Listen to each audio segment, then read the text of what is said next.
DJ Relly Rel back once again with another incredible interview. Urban Block Party brought to you by Open Arts and Education Project. Man, we have a special guest with us today, man. This might have been the first artist I ever DJ'd for. Yes, that's a fact. That's man. This is a monumental full circle moment, my Yo, brother. this is a moment, man. Cashflow. Yeah, that's a fact. I ain't even thinking about that. That's on air. We caught that good moment right there. Right. Yeah, so when I was 17, around 2006, Cashflow. MySpace. I remember you came to me from MySpace. That's a fact. MySpace era. I was heavy on my showcase run. I was DJing mad showcases. I think the first time I seen you was at the Dugout. Yeah. And across from Yankee Stadium in the Bronx. Back, bro. Right. That's a fact. Yeah, you took it back, man. Yeah. So we've been around for a minute. When cats say outside, outside. this is for real. So Cashflow Harlem in the building. Really real. It's been a journey, man. Yes, and the journey continues. There's Continuing, still more steps man. on the journey. Explain to us, man, because you're a rapper. Of course, 50 years of hip hop. When did that start for you? What was the environment like? Because you're from Harlem, of course. What was Harlem like for you when you got into hip hop? What was the environment? Not only am I from Harlem, I'm from the Polo Grounds, which is right across the street from the Rucker. Yes, so let's get specific on it. Right. Yeah, but when you factor in the Rucker, what that meant to, even though it was a basketball tournament, it wouldn't be uncommon to see Jay-Z at the Rucker. It wouldn't be uncommon to see Puff Daddy at the Rucker. Right. Hip hop people. So when you're seeing that, it also inspires, as a kid, you're a sponge, you just soak up everything. So me seeing that on a daily basis, literally across the street from me, not only seeing these artists on videos, but seeing them in my playground, that inspired me to want to be in that direction for hip hop. Kobe pulling up, exactly. I remember that. It's a fact. I Kobe, remember Iverson, the list goes on. The President of the United States came, so it's nothing off limits. So you seeing, what were some of the rappers, you grew up listening to, the artists that inspired you getting into your thing? I like Nas since a kid. I used to like Big L with the punchlines, Biggie, Jay-Z, Jadakiss. I was big on the lyrical rappers. New York, I was heavy New York influence. Definitely. So he really raps. He's, the rap rappers. I asked you that because your upbringing is your journey is really a lot different. From my point of view, just seeing, you was almost like a kid star, right, yeah. You know what I'm saying, bringing that energy, exactly. And just the fly young Harlem guy. We waved up 360 up, stop playing with us. Exactly. But then I seen, as the years, turned, you kind of pivoted into, education. And in the sense of just holding people accountable on social media. Because I matured as a person, so that shows in my art. You know what I'm saying? So for me to be a grown man still talking like I'm 12 would be corny. I can't be a little kid rapper as a grown man in real life. So that being said, when me being an older, mature, I went from being, like you said, a little kid, like the little Bow Wow of Harlem, to now being like that's crazy. Yeah, that's what I'm saying. Wow. To now being more of a grown man, being more of a veteran seasoned, when now I got something to talk about. At 15, 16, what more, you gonna talk about your waves, and skate key or something like that. Now when you become an adult, the conversation increases. So now I'm able to look at certain people's situations and draw an inspiration and be able to not so much hold them accountable, because they're gonna have to hold themselves accountable to learn from their own mistakes, but more so of paint the picture on what I see and draw it out, give them a closing statement to move forward from and say, this is how you could do better with this situation. And from a poetic artist standpoint.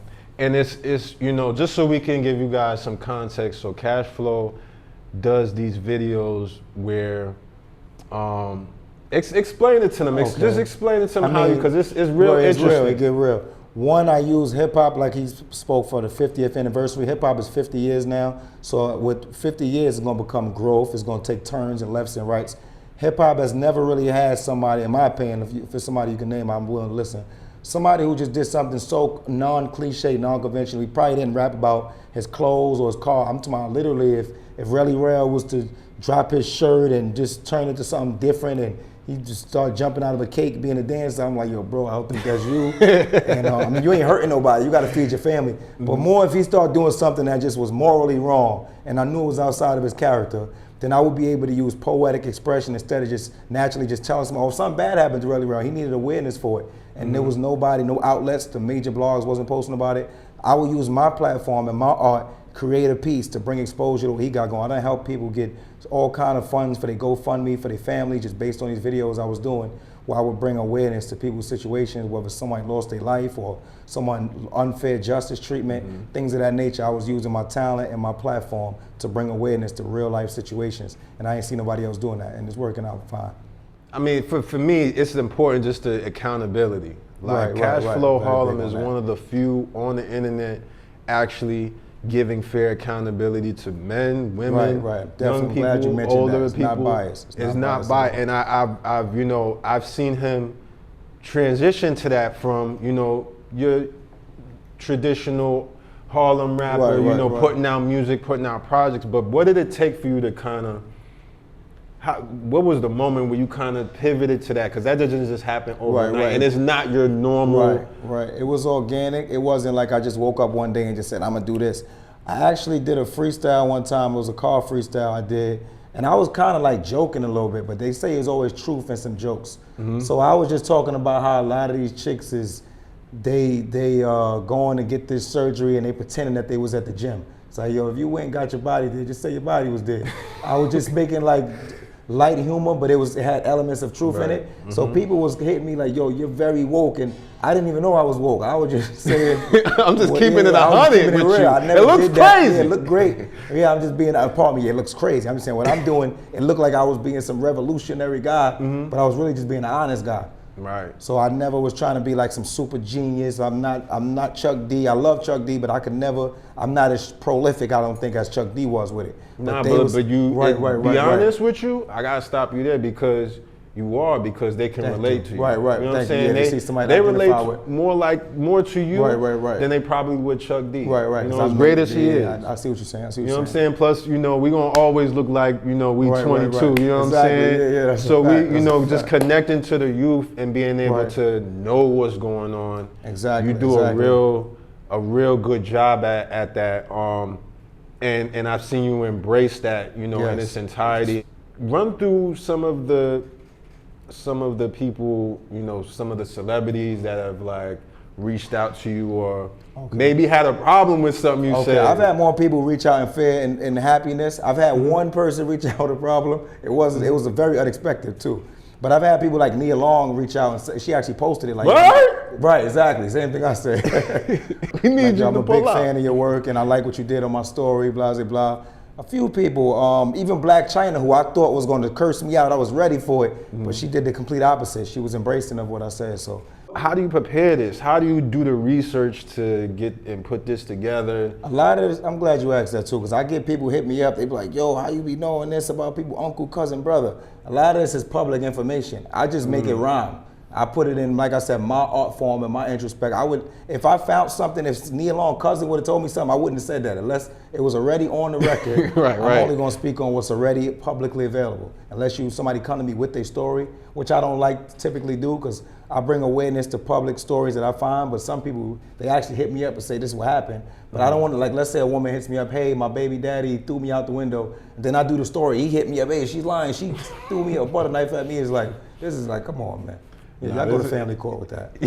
Go to Judge Mathis. Holla at Judge Mathis. But Cashflow, man, around the time I met you, like 2006, 2007. Right, it's been a while.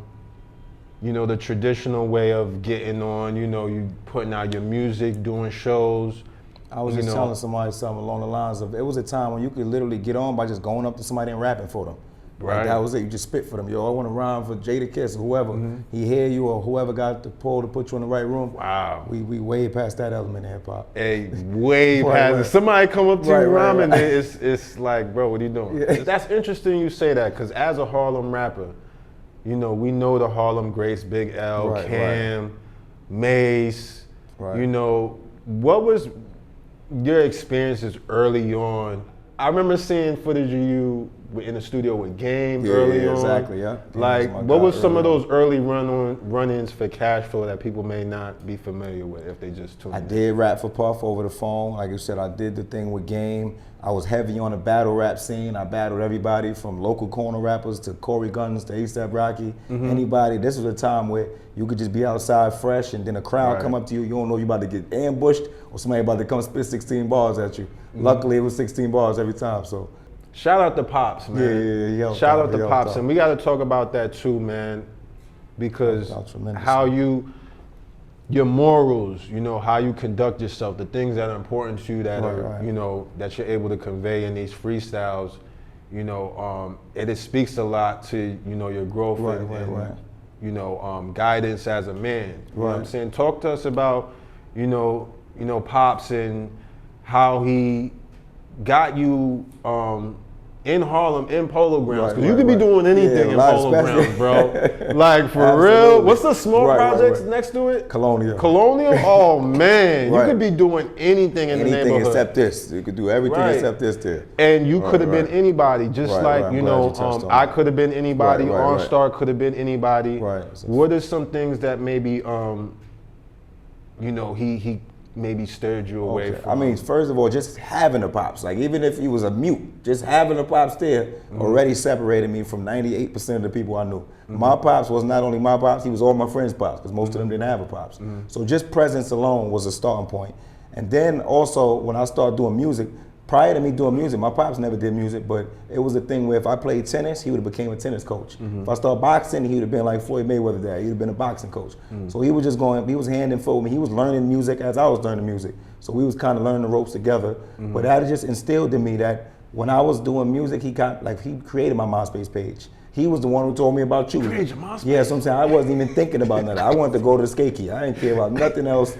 I want to go to the key, bro. You do all that. But he would tell me, yo, is a kid DJ really real? He wanted me to be around like-minded people that was doing what I was doing. Yo, go tap in with him and do this, that, and the third. So that would automatically put me in different realms. And then when he created my MySpace, it just so happened I would get 10 million fans off MySpace. So he almost like just walked me into just being a rapper. I had the skill set, but I probably would have never took it that serious. And we got to the point where I got popular and I'm like, yo, why everybody know me?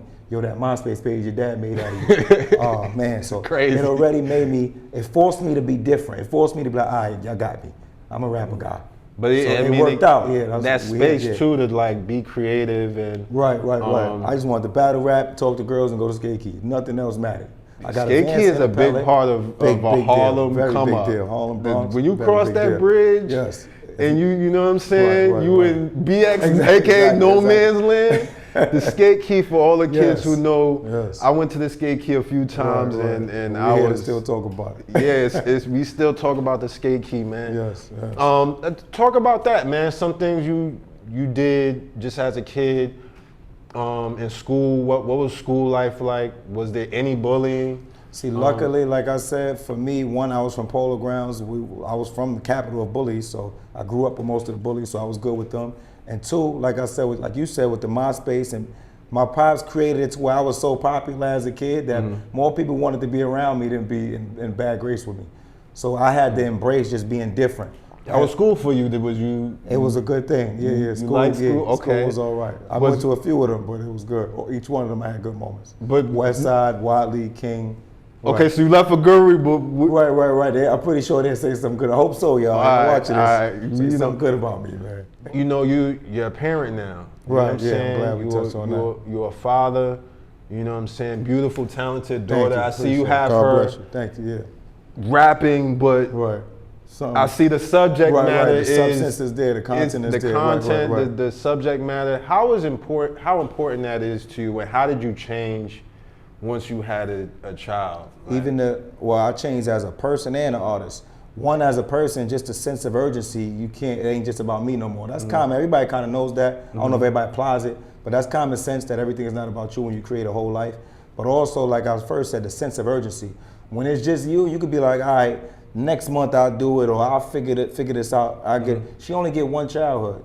If I don't do it right on her childhood, I can't come back when she's 30 and be like, hey, we're gonna make it good and we're gonna go to Disney World and we're gonna get you all the things you wanted. I can only do it now. So it created a definite sense of urgency in me. It created a selflessness in me because it's not just about me.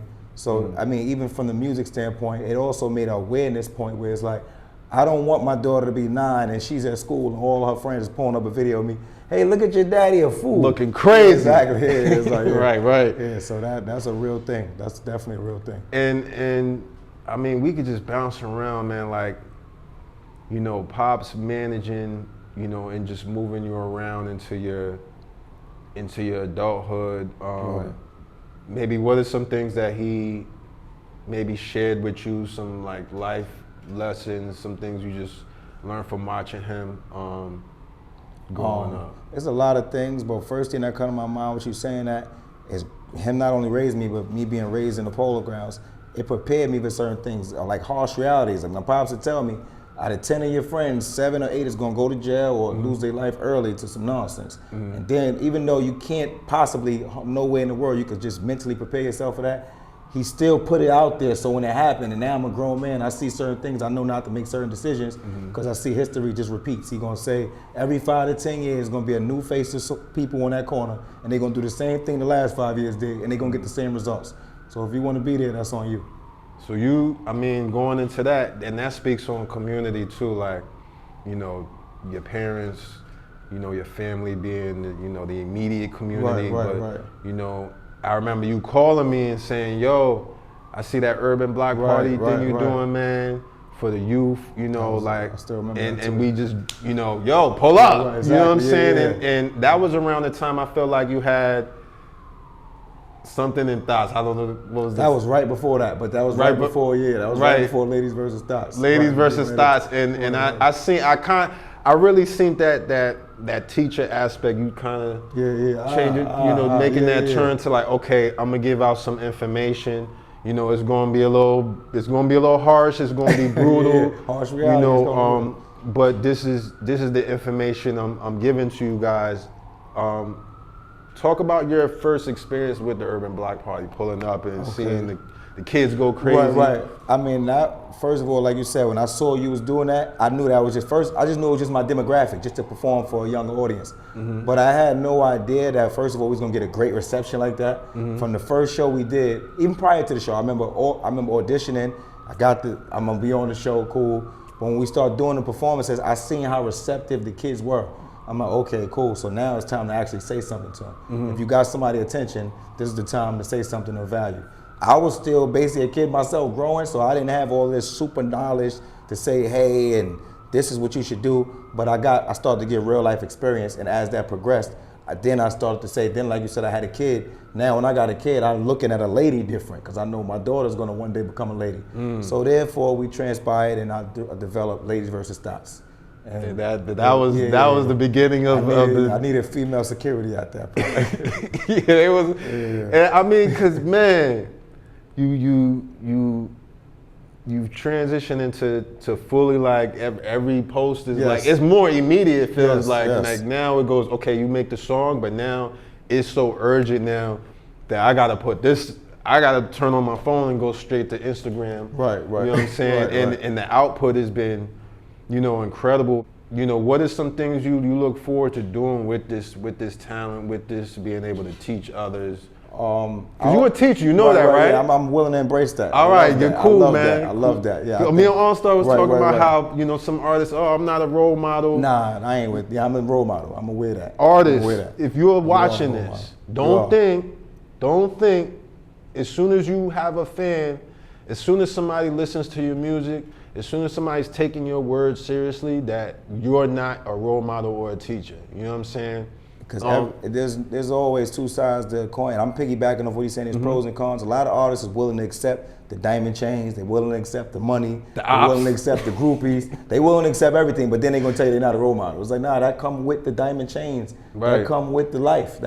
You can't just be like, I'm going to take all the perks and the benefits of being a superstar, but that's it. I'm not here to help nobody. I could say anything crazy. I could poison your children. I could lead you astray, but I'm not a role model. But I'm gonna tell my kids, don't do crime. I'm gonna tell my family, stay out of crime, but I'm gonna go on the radio and destroy your family. But I want y'all to keep supporting me. Like there's no logic in that. I don't do this at home, Yeah, but on this exactly. song, I'm, you know, Right. it's so. I mean, what's your views on just the messaging? Because I look at, you know, and sometimes I talk to people about messaging and hip hop. That's why they say you got to put the medicine in the candy. In the candy, right? It's like, I'm not saying you got to just jump in front of the camera and just, I'm the teacher, I'm teaching. And but I'm just saying you could talk fly, hey, I got a Bentley, I got this, that, and the third, and slip in, yo, stay away from drugs. Man, like, it could be real subtle.